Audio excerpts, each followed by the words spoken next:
This may not be the best location for a shelter, but it's gonna have to work for now, because I tell you what, after that bike ride, I just need somewhere to rest, recover, get some food on board, get some sleep, because guess what?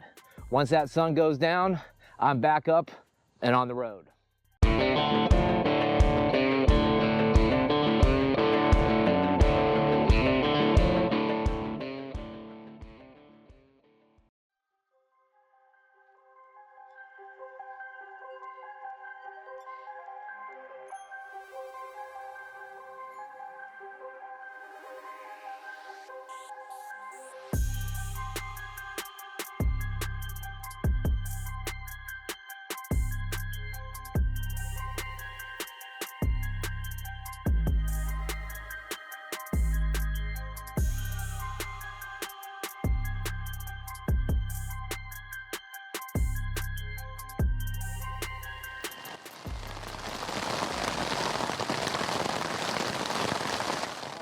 Urban survival is one of the hottest topics out there these days, and it's easy to see why. Most people, myself included, live in or around urban spaces, and when we turn on the news and we look around us, we're like, oh my God, maybe we have a reason to be a little concerned with what's going on in the world around us. Now, to be clear though, it's really a terrible idea to ever notice any trends, notice any facts, use logic to analyze the world around you, because when you do that, you're literally a Nazi, right-wing terrorist, and all these other terrible things. So it's probably better not to notice anything, but yeah, I digress. Survival in the sprawling concrete jungle hits a little different than wilderness survival, each one having its own particular pros and cons. But for a moment, let's just imagine a situation so bad, so terrible, so awful that you only have one choice, and that choice is to escape. Dare I say, out. This is not a bushcraft trip. You're not stopping to make a shelter. You're not making a fire. You're not cooking steaks. You're not roasting marshmallows, singing Kumbaya. You are behind enemy lines. The mission is simple. Move fast along concealed and covered routes, avoid human contact, sleep during the day, travel at night. You get the general idea. And in order to make that happen, you need three very important things.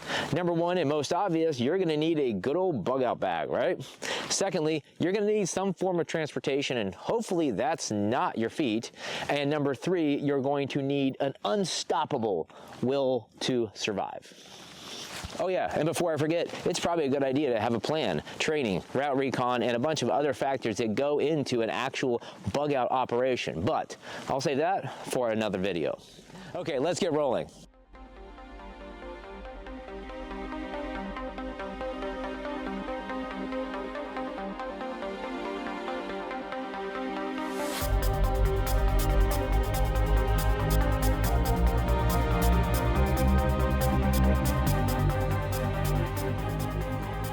Okay, so as much as I would have loved to do the review out there in the woods, I had to get the hell out of there because it was an absolute massacre. Florida mosquitoes, I swear to God, are either genetically engineered from another planet or maybe a little bit of both, because I was getting torn the F up, and I was covered head to toe in bug spray and wearing my rash guard top and bottom, but still, absolutely, yeah. So yeah, I guess you could call that an actual bug out situation. Get it? Bug out situation? Like I had to get out of there because the bugs? Yeah. Okay, all right, listen. Let's go and have a look at the bike. This is the Rocky Mountain Growler in this absolutely perfect black and tan. It is a super fun bike to ride and probably one of my favorite hardtails. Suspension up front, disc brakes, Shimano components, and a compact geometry that affords a lot of standover room and a much stiffer and lighter frame. And now about that rack, let's have a look. So the first thing I want to mention here, guys, is this has a quick release mount. So this just goes right on your seat post, and when you don't want to use it, you just pop it off. And really, it is that easy. Now there are some additional supports that shipped with this. I think they're around here somewhere. Hold on. Yeah, so we got a little more support here if you want to carry more weight. I can't remember off the top of my head how much this is rated to, but I believe it's over 50 pounds with these installed, but I'm not carrying anywhere near 50 pounds. All right, so let's go ahead and unpack this bad boy and have a look at what we got inside. All right, we got the 2 bungee cords here. Now you'll notice I'm using a backpack rain cover with this to keep everything nice and dry, because there are some definitely some valuable electronics in here that don't want to get wet. This is a Molly 2 waist pack made by SDS Specialty Defense Systems, and it is part of the I believe the average rifleman's loadout for the U.S. Army back in the day. But anyways, let's go ahead and look at what I got here. I got myself a little beanie. Ooh, check it out. This was not cheap, but my God, what an incredible investment! And I don't leave home without it, so I definitely had to pack that. We got the drone, and what a great asset for recon, obviously, and just overall, just a big wide range of situational awareness, right? So let's go ahead and look at it real quick. Now this is the DJI, and you see how small it is. It just fits right there. A average flight time of about 30 minutes. I do have a battery bank with me that I can use to recharge it with, and the altitude is insane on this. Now I will say that it is a little noisy, so you definitely want to get up to altitude, so it is nice and quiet. But got the drone there. Then we got 100 feet of good old-fashioned 100% paracord. You got one of these flexible zip tie twisty bindy things, which is nice. I got to have a folding saw. What do you guys think this is? Who recognizes this? Mystery saw, right? Baco Laplander. Can't go wrong with this bad boy. Super tough, and look at how thick that is. That blade is super thick as compared to the Silky, which is a quite bit thinner. And then here, I just got a few tools for the bike. In the future, I want to carry a like extra chain in here, and some quick inflate like items. But that's basically just basic tools for the bike. And then I'm not going to pull this out because this was actually a pain in the butt to fit in here properly, but this is obviously my tarp. It is Mylar lined, and speaking of thermals, it pretty much completely blocks your thermal signature at 100%, which is pretty cool. So that's what I got in here. Now there's other options. There's still even some more room in here. I could easily maybe not have the drone with me, put food in here, or even add some more food in here. It just really is a nice flexible waist pouch. And then if I just want to wear it, just go ahead and put that around my waist, and be pretty much good to go. Okay, so that is operational version number 1 of my preferred mode of transportation if I can't drive, and I definitely don't feel like humping a ruck for like 40 miles in the middle of a bug out situation.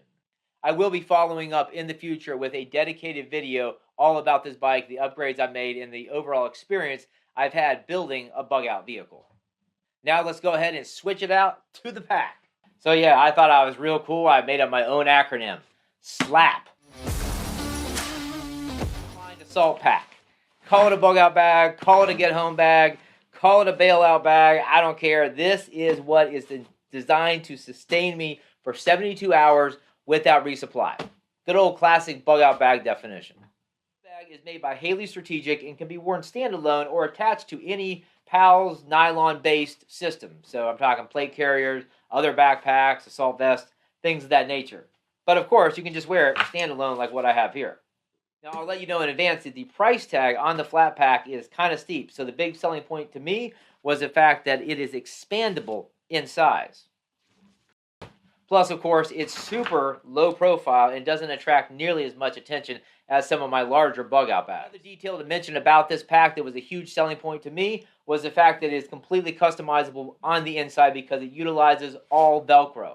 So the adaptations you can make to this pack and the different loadouts you can put in here are basically unlimited.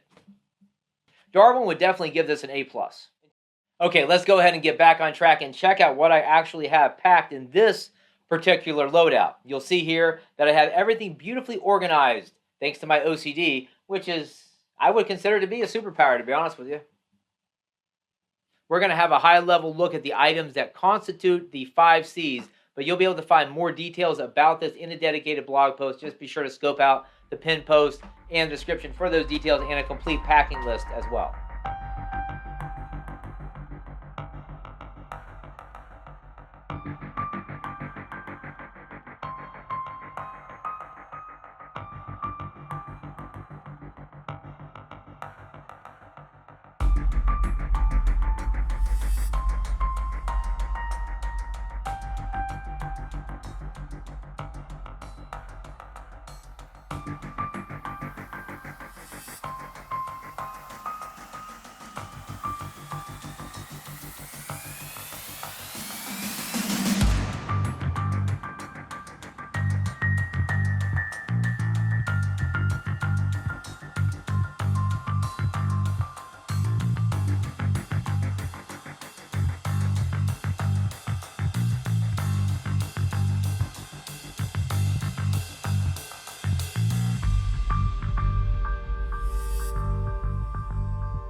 Okay, so that is the high-level look at everything. I'll be posting more details, including the after-action report, on the Warrior Tribe Discord server. A quick pause for a big thanks to our sponsor, the Warrior Tribe, which is quite literally, in my humble opinion, the best gang of survivalists, preppers, and self-reliant humans on the interwebs. And, okay, maybe I'm a little biased, but seriously, when you come land on our Discord server, you'll see exactly what I'm talking about.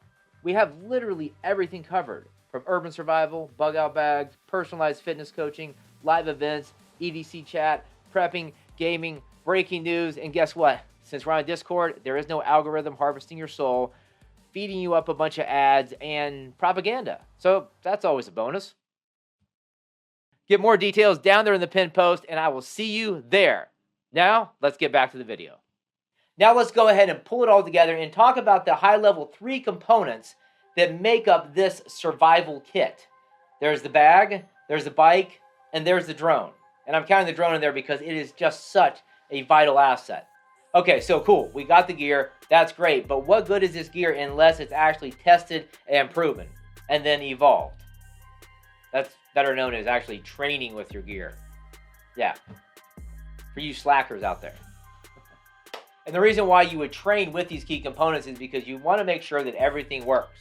You want to make sure you have all your bases covered. You don't want to find that out the hard way, that you have missed something or that something doesn't work, right? So yeah.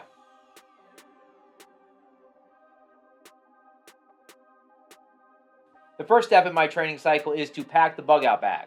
Then I break out Google Maps and I find myself a route, a potential route, and then I go scout it. Then I simulate a bug out situation and I evac along that route with a secondary goal of finding at least a couple places where I can cache gear and supplies. Number 4, I go back home, look at my notes, write my after action report, modify the survival kit as needed. Then I go ahead and I build out those survival caches and I return as many times as it takes to get those planted along the route. And then we are ready for an actual legit test of the system. We're going live, okay? We're going to simulate a real bug out situation, and along that route, we are going to actually pick up those survival caches, check on them, make sure they're good to go, maybe even use something out of them and replace it, and just really test out what that entire trip would look like from point A to Z and any obstacles and things that you might encounter along the way. And then you head back home, write your after action report, and make changes as needed, and then repeat that process as many times as you want. I've written up some more details about the training evolution and then documenting the entire survival kit, and I also included a packing list. So be sure to check out the good old pinned post and the description for that blog post link. Okay,